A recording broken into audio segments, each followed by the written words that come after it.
आज हम BEd first year first semester मनोविज्ञान के अंतर्गत शिक्षक की दृष्टि से शिक्षण की प्रासंगिकता के विषय में अध्ययन करेंगे।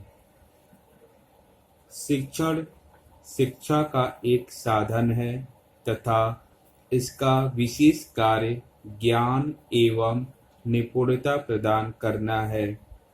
अध्यापक वर्ग द्वारा अपनाया गया व्यवसाय या किसी व्यक्ति को कुछ शिक्षण या कुछ विशेष ज्ञान, कौशल, रुचियों एवं अभिरुचियों आदि को प्राप्त करने के लिए प्रदान की जाने वाली सहायता शिक्षण है। जीवन की सफलता का आधार शिक्षण ही है। आधुनिक मानव आज जो कुछ भी है एवं जो कुछ भी इसके पास है वह सब शिक्षण का ही परिणाम है। शिक्षण का लक्ष्य बालक को आवश्यक ज्ञान, कौशल तथा समाज में रहने की आवश्यक विधियों को सीखने एवं ग्रहण करने के योग्य बनाना है। अतः शिक्षण एक कार्य केंद्रित प्रक्रिया है जिसके लक्ष्य पूर्व निर्धारित हैं। शिक्षक को ही प्राचीन काल से ही शिक्षण का केंद्र बिंदु माना जाता है। वही आवश्यकता अनुसार पाठ्यक्रम, समय सारणी तथा शिक्षण विधि का निर्धारण करता है। साथ ही शिक्षण की अन्य व्यवस्थाओं को भी संपादित करता है। फलतः शिक्षक ही शिक्षा के केंद्र बिंदु के रूप में कार्य करता है। अतः शिक्षक की दृष्टि से शिक्षण की प्रासंगिकता का वर्णन है। पहला, शिक्षक शिक्षण के माध्यम से छात्रों के व्यवहारों में वांछित परिवर्तन लाने में सफल होता है। दूसरा, शिक्षक शिक्षण के द्वारा छात्रों में उत्सुकता जागृत करता है। तीसरा, शिक्षण के द्वारा शिक्षक छात्रों की कमजोरियों का निदान करके सुधार करने के लिए उपचार देने का कार्य करता है। चौथा, शिक्षण की क्रियाएं अनुदेशन प्रारूप तैयार करने में सहायक होती हैं एवं इन क्रियाओं के लिए वैज्ञानिक आधार प्रदान करती है। पांचवा, शिक्षक को शिक्षण के द्वारा बालकों में ज्ञानात्मक, भावात्मक एवं क्रियात्मक पक्षों को विकसित करने में सहायता प्राप्त होती है। छठा, शिक्षण द्वारा ही शिक्षक छात्रों में क्रियाशीलता, संगठन, समता तथा व्यवहारिक गुणों को विकसित कर सकता है।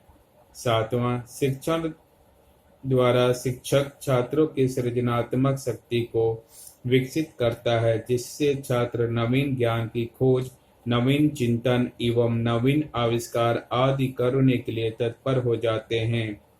आठवां, शिक्षक शिक्षण के माध्यम से बालक का सर्वांगीण विकास करके उसे भावी जीवन के लिए तैयार करता है। नौवां, शिक्षक शिक्षण के माध्यम से बालकों के संवेगों को प्रशिक्षित करके सामाजिक समायोजन में सहायता करता है।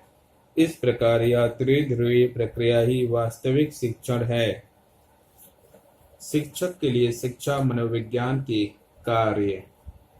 पहला, बालक के स्वभाव व व्यवहार को समझने में उपयोगी। Helpful in understanding child's nature. शिक्षा मनोविज्ञान में बालक का विभिन्न आयु स्तरों पर क्रमिक विकास एवं उनके संवेगों को जानने का प्रयास किया जाता है। शिक्षा मनोविज्ञान बालक के स्वभाव को समझने में बहुत ही सहायक होता है क्योंकि यह उनकी शारीरिक, मानसिक एवं सामाजिक विशेषताओं सहित अंतःक्रियाओं का सूक्ष्म अध्ययन करता है। अध्यापक बच्चों का स्वभाव एवं उनकी मूल प्रवृत्तियों को जानने के पश्चात ही उचित विधि से शिक्षण देने में सफल रहता है। दूसरा, बालकों के विकास का ज्ञान, knowledge of development of children.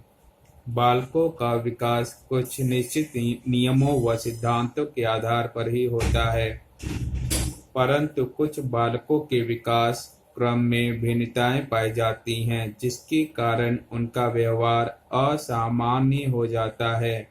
विभिन्न आयु स्तरों व अवस्थाओं में बालकों में विशिष्ट व्यवहार की अभिव्यक्ति होती है।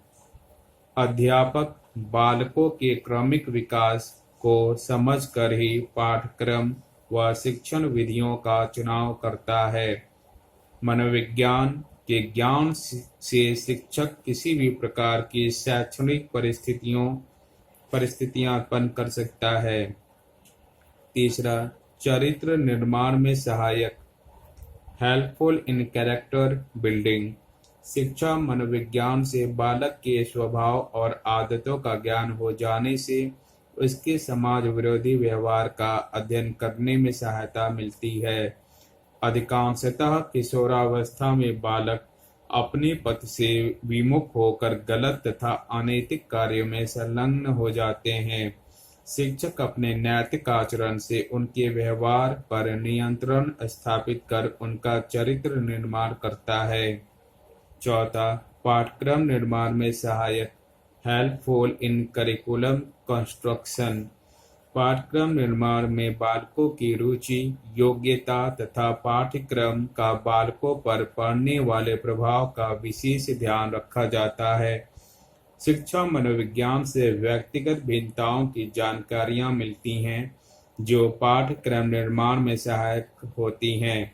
अध्यापक बालकों की मनोदशा को समझकर पाठ्यक्रम के प्रति बालकों में रुचि उत्पन्न करता है। शिक्षा मनोविज्ञान ने बालक के सर्वांगीण विकास में पाठ्यक्रम के साथ साथ सहगामी क्रियाओं को महत्वपूर्ण माना है। इसके लिए विद्यालयों में अध्यापकों द्वारा खेल कूद, सांस्कृतिक कार्यक्रम आदि की विशेष रूप से व्यवस्था की जाती है। पांचवां, उचित शिक्षण विधियों का चुनाव, selection of appropriate learning methods. बालकों के संपूर्ण विकास के लिए शिक्षा मनोविज्ञान ने अध्यापक के सामने अनेक वैज्ञानिक शिक्षण विधियां प्रस्तुत की हैं।